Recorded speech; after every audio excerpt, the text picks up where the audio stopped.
Cookery சேனலை பார்த்து யார் வேணாலும் சமையல் பண்ணலாம். ஆனா சுவையான சமையல் பண்றது எப்படி?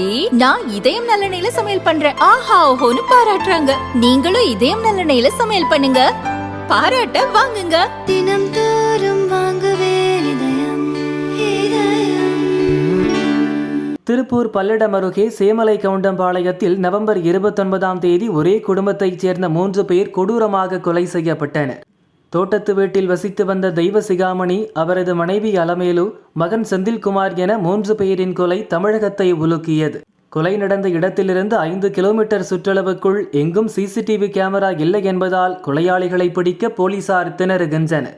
14 தனிப்படைகள் அமைத்து பல்வேறு கோணங்களில் விசாரணை நடத்தப்பட்டு வருகிறது.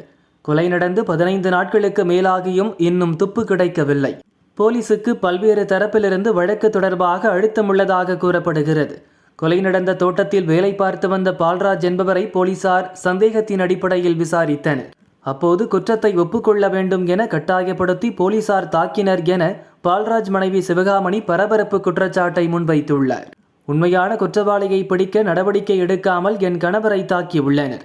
இதனால் அவரது கை, கால் என உடலின் பல்வேறு இடங்களில் பலத்த காயம் ஏற்பட்டுள்ளது.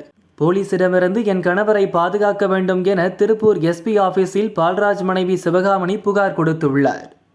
சேமலை கவுண்டம்பாளையங்க சார். அங்கதான் எங்களுக்கு கல்யாணம் ஆகி 15 வருஷம் ஆச்சுங்க சார். 15 வருஷம் கழிச்சுதான் எங்களுக்கு குழந்தைய பிறந்து இருக்குதுங்க சார். அதனால எங்க வீட்டுக்காரர், நான் வந்து அங்கன்வாடி பணியாளராக இருக்கிறேங்க சார். நான் வேலைக்கு உள்ளூர்லயே தான் போயிட்டு இருக்கிறேங்க சார். அதனால எங்க வீட்டுக்காரர் தான் எங்க குழந்தைய பாத்துட்டு இருக்கிறாங்க. வேலைக்கெல்லாம் அதிகமா அவர் போகவே மாட்டாருங்க. எப்பாவது ஒரு நாளைக்கு எனக்கு லீவ் இருக்கிற டயத்துல தான் அவர் போவாருங்க.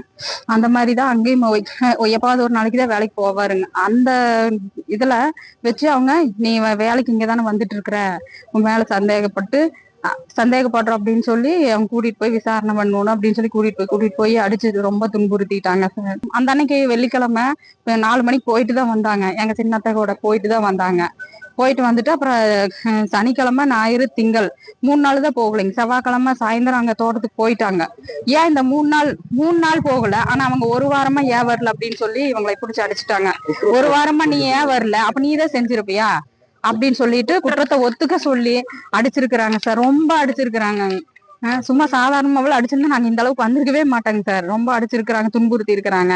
என்னை வேலையை விட்டு தூக்கிடுவேன்னு சொல்லி மிரட்டினாங்களாமா. என் குழந்தைய எடுத்துட்டு, இப்போ உன் குழந்தைய இங்க எடுத்துட்டு வரட்டுமா பாக்குறியா அப்படின்னு சொல்லி மிரட்டி இருக்கிறாங்க சார். அவங்க சொல்லவே இல்லைங்க, இவ்வளவு நாளும் சொல்லவே இல்லைங்க. இப்பதான் ஒவ்வொன்னா எங்க கிட்ட சொல்றாங்க சார். இதையெல்லாம் கேட்கும்போது எங்க மனசு எவ்வளவு கஷ்டப்படுதுங்க சார்.